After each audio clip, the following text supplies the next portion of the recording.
ఇప్పటికి 50 సంవత్సరాలు ఉంటాయి, 52 ఉంటాయి మీకు? 59 ఉన్నాయా? 59 ఉన్నాయంటే ఇప్పుడు చిన్నప్పటి నుంచి ఇప్పుడు మీరు ఇక్కడ జరుగుతున్న నేరాలు, ఘోరాలు, అరాచకాలు అన్నిటి చూసి ఉంటారు కదా. అప్పుడున్న పరిస్థితులు బాగున్నాయి, ఇప్పుడున్న పరిస్థితులు బాగున్నాయా?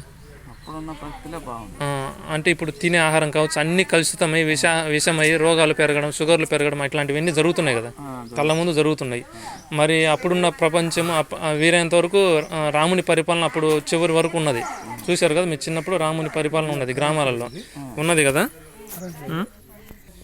అంటే అప్పుడున్న రాముల వారి పరిపాలన చివరి దశలో మీరు చూశారు. ఆ తర్వాత ఇప్పుడు ఏంటంటే రాక్షసుల పాలన జరుగుతుంది. అంటే స్వాతంత్రం ఎవరికి వచ్చింది అంటే స్వాతంత్రాన్ని వ్యతిరేకించిన వాళ్ళందరినీ, అల్లూరి సీతారామరాజు వాళ్ళు కావచ్చు, ఎవరైనా కానీ వ్యతిరేకించిన వాళ్ళందరినీ చంపారు. తర్వాత ఇంకొకరిని ఏంది, గాంధీ లాంటి వాళ్ళు, గాంధీ నుంచి మొన్నటి వరకు వైఎస్ఆర్ వరకు అవసరానికి వాడుకొని వాళ్ళని కూడా చంపారు. ఇప్పుడేంది, చంద్రబాబు నాయుడు లాంటి వాళ్ళని ఎందుకు వదిలేశారంటే వాళ్ళు ఏంటంటే వాళ్ళ గుంట నక్కలకు, అంటే విదేశీ దుష్టశక్తులకు బాగా కొమ్ము కాస్తున్నారు అనమాట. ఇతను ఏంటంటే బాగా వాళ్ళు గ్రాండ్ వెల్కమ్ అని చెప్తారనమాట. ఇప్పుడు రాజధాని ఉంది, 1000 ఎకరాల వ్యవసాయ భూములు అన్నిటిని తాకట్టు పెట్టి మీ బుద్ధి పుట్టినట్టు ఆక్రమించుకుంటేనే గ్రీన్ సిగ్నల్ ఇస్తూ ఉంటాడు అనమాట. అటువంటి రాక్షసులను మాత్రం చంపరు. ఇప్పుడు వైఎస్ఆర్ రాజశేఖర్ అట్లాంటి వాళ్ళని ఎందుకు అంటే చంపింది మంచిని కాదు, అతని మాయలో పన్న తర్వాత నిజం తెలిసింటది. నిజం తెలిసిన తర్వాత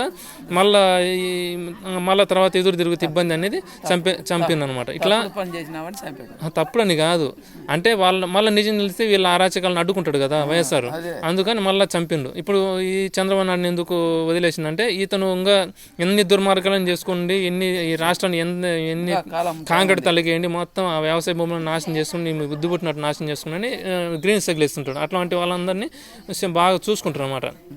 ఇప్పుడు ఏంటంటే అమరావతి పేరుతో 1000 ఎకరాల భూములను నాశనం చేయడం, కొనుక్కున్నాడు ఆయన, పీట భూములు, ఏదైనా విలువైన పీట భూములు, అటువంటి వాటిని నాశనం చేయడం. అది కూడా దేశం ఉంది, ఒకే దేశం అయితే ఒక రాజధాని సరిపోద్ది, ఒకే ప్రపంచం అయితే ఒక రాజధాని సరిపోద్ది. కానీ దుర్మార్గులు ఏంటంటే రాష్ట్రాలని, జిల్లాలని బుద్ధి పుట్టినట్టు మోసపూరితపు ఎన్నికలు జరిపి దేశాన్ని ఏ విధంగా ముక్కలు చేసి, రాష్ట్రాలను ముక్కలు చేసి నాశనం చేస్తారు. కానీ దేశాలు ముక్కలు చేసే వాళ్ళంతా మంచి వాళ్ళంట, దేశాన్ని కలిపే వాళ్ళు దేశాన్ని ముక్కలు చేస్తారంట. దేశాన్ని కలపాలని చూసే కొన్ని పార్టీలు ఉన్నాయి కదా, ఆ పార్టీలు దేశాన్ని ముక్కలు చేస్తారంట. ఈ భస్మాసుర కాంగ్రెస్ మాత్రం దేశాన్ని ఐక్యంగా ఉంచుతుందంట. ఆ దేశాన్ని, రాష్ట్రాన్ని ముక్కలు చేసింది ఎవరు? భస్మాసుర కాంగ్రెస్. కానీ అది దేశాన్ని బాగా ఐక్యంగా ఉంచుతుంట. మీడియా సంస్థలు వాళ్ళు భలే మాట్లాడుతారనమాట. అలాగే గ్రామాల్లో ఇప్పుడు చూడు, ఈ పూర్వం మొత్తం ఊరు కనిపించేది కాదు, కొటాలు ఉండేటివి, చుట్టూ గుడిసెలు ఉండేటివి. అవన్నీ రాత్రి సమయంలో వచ్చి కొటాలకు నిప్పి పెట్టి ఇప్పుడు కాంక్రీట్ దిబ్బలుగా మార్చేటట్లు చేశారు. ఏది గవర్నమెంటే చేసేది. ఆ రాత్రి కొటాలకు నిప్పి పెట్టింది గవర్నమెంటే. మళ్ళీ ఆర్పుతున్నట్టు ఫైర్ ఇంజిన్లు పెట్టేది, ఆర్పుతున్నట్టు నాటకాలు చేసేది. ఊరికి తుస్సు అనేది అంత తగలబడిపోయిన తర్వాత చివరి దశలు వచ్చేది, అయిపోయిన తర్వాత వచ్చేది ఆర్పుతున్నట్టు ఒక దొంగ నాటకం. అదే ప్రభుత్వం వాళ్ళే మనుషులే వచ్చి తగలబెట్టేది, మళ్ళీ వాళ్ళే వచ్చి ఆర్పుతారు. ఇది మొత్తం తగలబడిపోయిన తర్వాత ఇదంతా ఒక దొంగ నాటకం అనమాట. ఇట్లా కుట్రలన్నీ దేశంలో జరుగుతున్నాయి. కానీ అటువంటి కుట్రలన్నీ నివృత్తి చేసే పార్టీలు ఉన్నప్పటికీ ఆ పార్టీలను కంట్రోల్ ఇండైరెక్ట్గా ఏదైతే పార్టీలు, ఇప్పుడు ఉదాహరణకి బీజేపీ ఉంది, ఆ బీజేపీని కూడా ఇండైరెక్ట్గా కంట్రోల్ చేసేది ఎవరు? ఆ రాక్షసులే అనమాట. ఆ భస్మాసుర కాంగ్రెస్ మనుషులే దీంట్లో కూడా ఉంటారు అనమాట. అడుగున ఒక్కడే మోదీ ఏం చేస్తాడు? ఏం చేయలేడు. అంటే మోదీ చేయాలనుకున్నా చేయలేడు. అంటే ఆ విధంగా వ్యవస్థలన్నింటినూ కాంగ్రెస్ పార్టీ తమకు అనుకూలంగా వ్యవస్థలను అన్ని చోట్ల మార్చి పెట్టుకున్నది. ఆ వ్యవస్థలు ఏంటి? రాజ్యాంగం. ఆ రాజ్యాంగం ఎవరు నిర్మించారు? అంబేద్కర్ ఎవరు? భావిస్తారు, అంటే బ్రిటిష్ వెళ్ళి భావిస్తారు. ఆ భావిస్తారు రాజ్యాంగమే ఈ ప్రపంచవ్యాప్తంగా ఉన్న రాజ్యాంగం.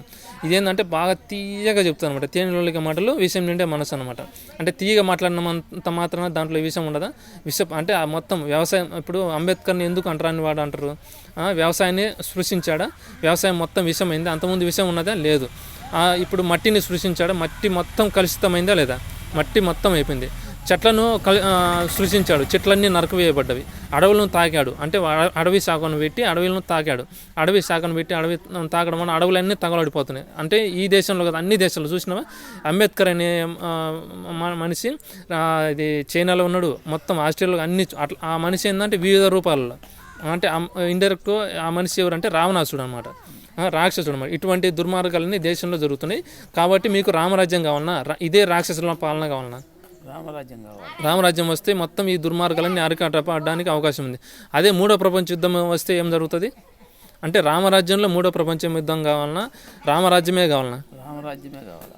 రామరాజ్యం వస్తే మూడో ప్రపంచ యుద్ధం వస్తే మొత్తం ఆన్వాయుధాలతో మొత్తం నాశనం అయిపోద్ది. అలాగని రామరాజ్యం రాకపోయినా ఏమవుతుంది, అట్లాగైనా నాశనం అయిపోతుంది. ఇప్పుడు రామరాజ్యం వస్తే మూడో ప్రపంచ యుద్ధం రాకుండానే మొత్తం భూప్రపంచం అంతా ఐక్యంగా మొత్తం పర్యావరణం కానీ అన్నీ సమతుల్యతతో అభివృద్ధి జరగడానికి అవకాశం ఉంటుంది. ఈ దుర్మార్గ వ్యవస్థలన్నీ పోవడానికి అవకాశం ఉంటుంది. కాబట్టి రామరాజ్యమే కావాలంటారు మీరు. సర్లే, ఇంత సమయం మాకు కేటాయించినందుకు ధన్యవాదాలు.